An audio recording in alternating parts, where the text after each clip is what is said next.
start a voiceover. Hey guys, welcome back to another one of those suburban war stories. The kind of HOA battles you really wish were made up, but sadly, they are 100% real life. Today, I'm telling you about the day a self-proclaimed HOA president decided my private pool was a hazard, called the police on me for it, and then, just a few weeks later, threw a full-blown party there without my permission, right on my private property. You can't make this stuff up. I had to respond with something totally unneighborly, and honestly, I don't regret a second of it. Let's dive right into the true story I call the Delta Court Drain. I'm Alex, and I like my life really simple. Healthy kids, a job that pays the bills, and a backyard where my family practically lives all summer long. In the center of all that, the chunk of suburban bliss I bled my bank account dry saving for, is that pool. It's not some Olympic-sized monolith or anything crazy, but it's mine. It's the stretch I made, and I treat it like the little slice of normal I earned. It sits squarely on my property, the place where my kids learn to cannonball, where I grill terribly, and where my wife, Sarah, pretends to hate my playlist. Everything was great until Veronica Hawthorne showed up. Veronica is the president of the Homeowners Association next door, and I need to stress that, next door. I am not a member of that HOA. My land sits outside their boundary lines, just a few feet away. I mention this because there's an unnamed law of physics that seems to apply only to HOA people. They cannot look at a property they don't control without needing to offer an opinion. And that opinion was always delivered by Veronica. She ran that HOA like it was a Fortune 500 company, and she was the tyrannical CEO, the kind of person who shows up to community events carrying a measuring tape and a scowl. She loved demanding conformity, loved the illusion that she had absolute authority, and she's the reason people in that neighborhood would hide their Halloween decorations until the exact sanction date printed on her calendar. She also had this bizarre vendetta against backyard noise, water features, and general summertime joy, maybe just general human happiness. Fine, not my problem, until she decided to make it my problem. She wasn't just a stickler for rules, she was a creator of new ones. I heard she once fined a retired couple for having solar yard lights that were too aggressively bright, and she insisted all vegetable gardens had to be fully screened from public view, claiming the sight of a homegrown tomato patch somehow lowered property values. She was pure, unadulterated neighborhood tyranny. She had this obsession with appearances, treating our entire suburban block like a movie set she directed. If your grass was too green, it was aggressive. If your holiday lights went up 2 minutes early, she'd already have the certified letter waiting. Her authority was manufactured entirely from fear and paper, but in the suburbs, that's often all it takes to ruin someone's weekend. The summer I put the pool in, I made sure everything was absolutely above board with the county, permits, drainage plans, setbacks, the whole miserable paper parade. I paid a decent contractor to do the job because I'd read enough Reddit posts to know how easily a cheap install can turn into a disaster. I wanted to make sure there was nothing anyone could complain about. But seriously, when has that ever stopped a Karen? I even had to provide cross-section diagrams showing the exact depth, the plumbing runs, and the industrial-grade filter system, all triple-checked. I was paranoid about getting it wrong. Veronica, of course, saw the county permits, and she didn't just complain. She went full corporate lawyer on me.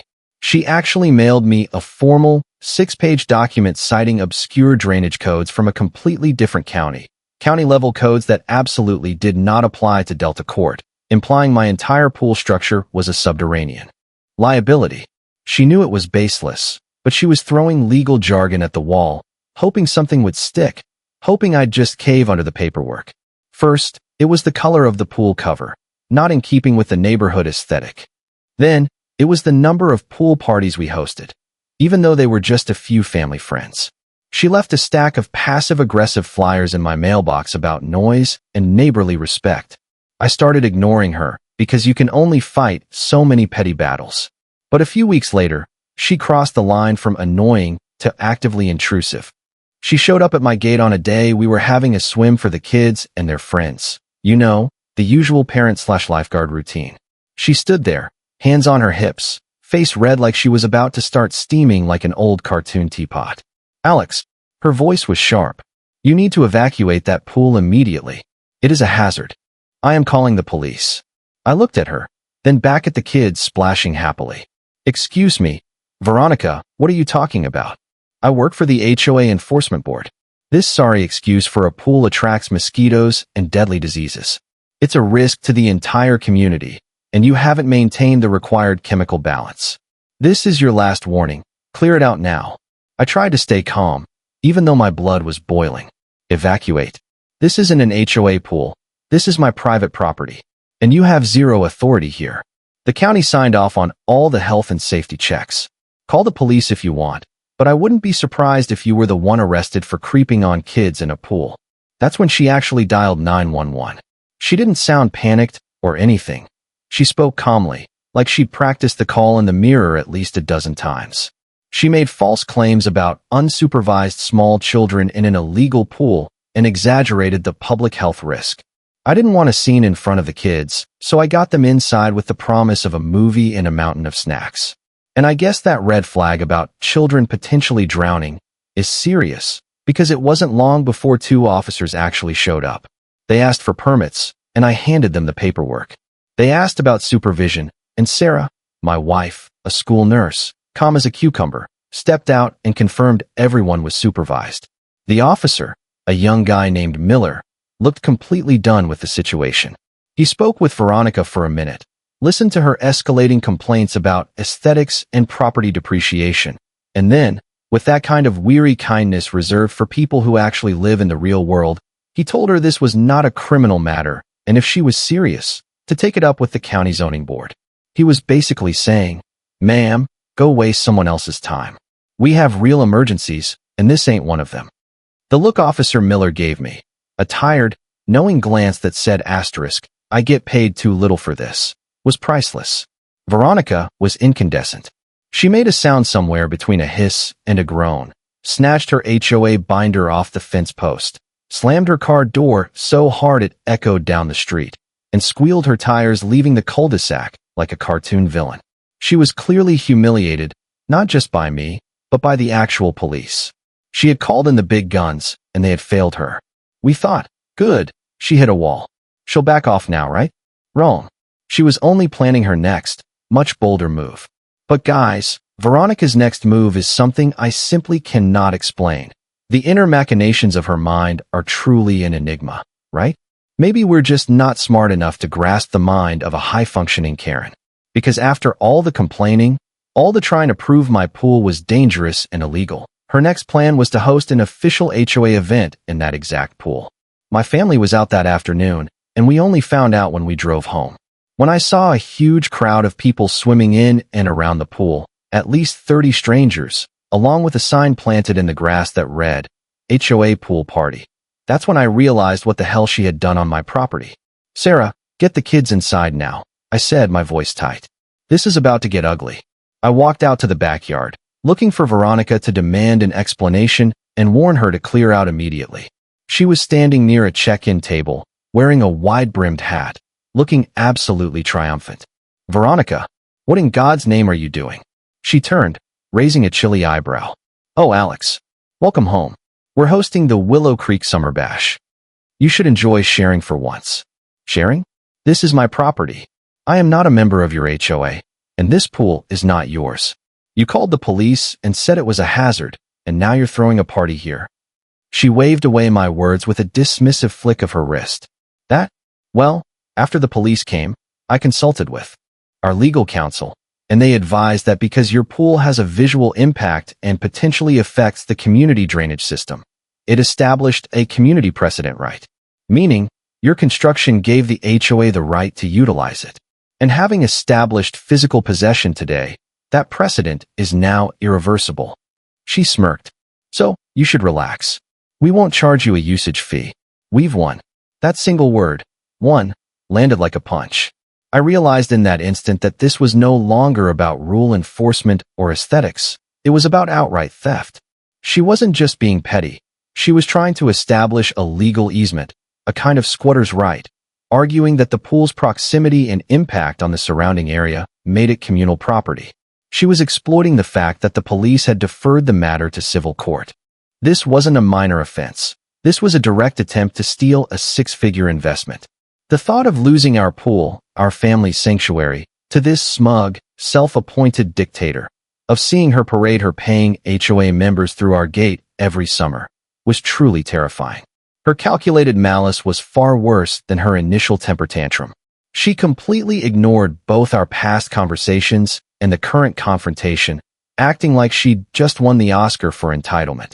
Clearly, she had tried going to the county like the police suggested and found she had zero legal standing. So, she switched to the physical occupation strategy. I could have called the cops right then and there. But that just didn't seem enough. I needed to do something that would show her I was the wrong person to mess with, or I knew she would never stop. This had to be decisive. I walked back inside, my face probably purple with rage. Sarah was standing by the kitchen window. "What are you going to do?" she asked. "I don't know. I was thinking of calling the police, but not good enough," Sarah cut in, her voice steely. "She's trying to steal a piece of our life, Alex. She needs a lesson that is truly hard to swallow." We spent 5 minutes brainstorming. We're a team, and I have to be completely transparent here. The idea was hers. I was just the guy who executed it. I wanted to wait for the perfect timing, the hottest part of the afternoon, with as many people swimming and having fun as possible. Veronica had turned my backyard into a neighborhood attraction, complete with loud music, cheap decorations, and that check-in table like she was running a country club. There were name tags, a cooler full of sodas, and some guy collecting cash for HOA event supplies. It was wild. People I'd never met were making themselves at home, using my chairs and towels. The absolute gall of it. I stood on the porch, watching the whole circus unfold. And that's when it really hit me. She wasn't just annoying anymore. She was actively trying to take ownership of something she had no right to. She genuinely believed that if she said it out loud enough, it would magically come true.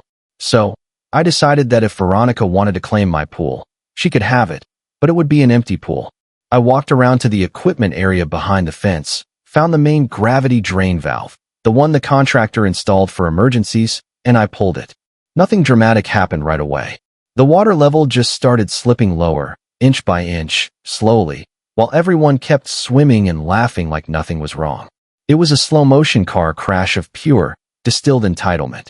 That terrible yacht rock playlist, all smooth jazz, saxophone, and fake confidence, kept blaring from the cheap portable speakers, but the laughter and chatter started to sound hollow, forced, almost nervous. The music was telling them to be carefree, but the physical reality of the disappearing water was screaming eviction. I watched a woman, who was doing laps just 5 minutes earlier, stand waist-deep in the shallow end, staring down at her feet, looking utterly confused as the tile grout was slowly exposed. After a while, the shallow end looked shallower than it should have. A few people started to notice. "Hey, is the filter running backward?" one guy yelled. Then the confusion began. Veronica was walking around the edge, trying to figure out why the water was suddenly disappearing. I stayed on the porch, just watching, pretending to be as surprised as everyone else. The little kids were the first to stop playing, asking their parents why they could feel the bottom of the pool already. Then the steps were exposed. Kids got out, adults followed, and the confusion turned into a tangible wave of awkward, deathly silence that even the booming yacht rock couldn't overcome. The speaker was still saying, "Smooth sailing, everyone." But everyone was just frozen, staring. It took maybe 30 seconds for the universal penny to drop. The pool wasn't malfunctioning. It was draining, and someone was doing it on purpose. It was surreal, like a party trick gone horribly, deliberately wrong. Veronica, meanwhile, was frantically pulling the floating check-in table out of the now ankle-deep water, her wide-brimmed hat askew, looking less like a CEO and more like a soggy, panicked swamp creature. The sign she had planted that read, "HOA Pool Party," floated sideways before sticking to the bottom, alongside a couple of stranded beach balls. Veronica, looking completely undone, actually tried to grab the soggy sign as if retrieving it would somehow reverse the situation. Her face was a portrait of pure, unadulterated defeat. As the last of the water circled the drain, Veronica's expression said everything.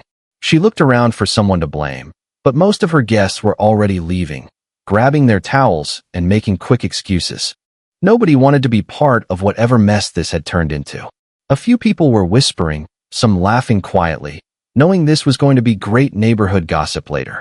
I didn't need to yell or explain anything. The silent, empty shell of the pool was the only statement necessary. I just waited until the yard was empty again. When the last car drove off, I walked out back. The pool was a hollow shell, reflecting the late sunlight. A few beach balls stranded at the bottom. The only sound was the pump winding down. I shut everything off, locked the gate, and finally, I let myself laugh. Not a big, dramatic bellow, just a quiet, satisfied kind of chuckle that comes from knowing someone got exactly what they deserved. Later that afternoon, the police stopped by. I figured someone had called them when they saw the crowd scatter in the empty pool. They asked a few questions, looked around, checked my property documents again, and left without much to say. They confirmed again, the pool and everything on the lot was mine. There was nothing illegal about draining your own pool. Word spread fast through the neighborhood after that. Everyone who had shown up that day told their version of the story, and none of them made Veronica look good. Some said she broke in. Others said she was misled. A few claimed I'd gone nuclear, but even those voices died out once the facts actually caught up. The general consensus was that Veronica had gone too far, crossing a line from annoying enforcement to outright property theft. And perhaps most importantly, the HOA board must have heard about it. A week later, I got a sterile, legalistic letter of apology from them. Apparently, they held an emergency meeting. The neighborhood gossip said it lasted 4 hours and included a lot of shouting, and voted to remove Veronica as president for her unilateral actions and creating legal liability for the community.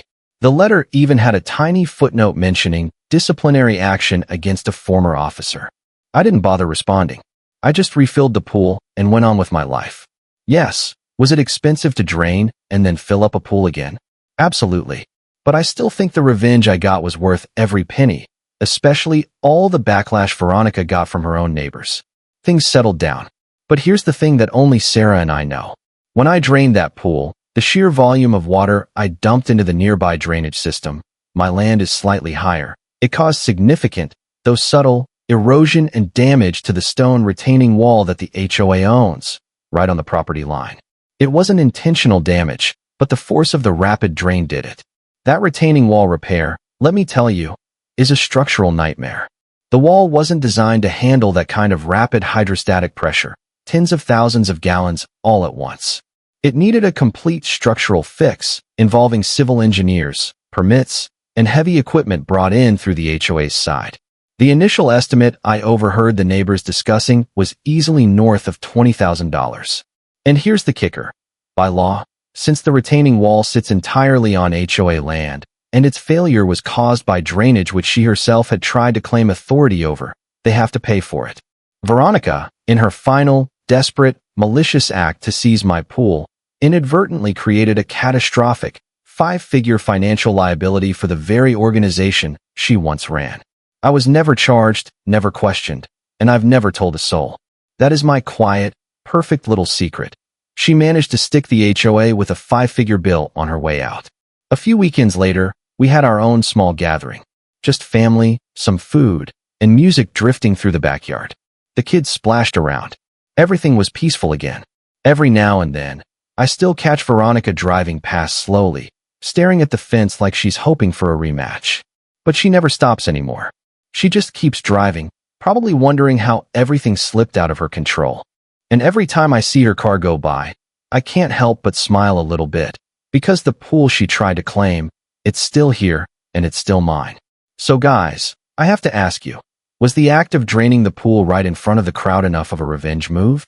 Or is the fact that I'm keeping secret the massive, expensive damage she inadvertently caused to the HOA's property, making her pay twice, the ultimate power play? Let me know what you think in the comments below. Should I tell the HOA about the wall damage so they can potentially sue Veronica? Or is leaving them with the repair bill just karma? Hit that like button and share your thoughts on justice and HOA entitlement. See you next time.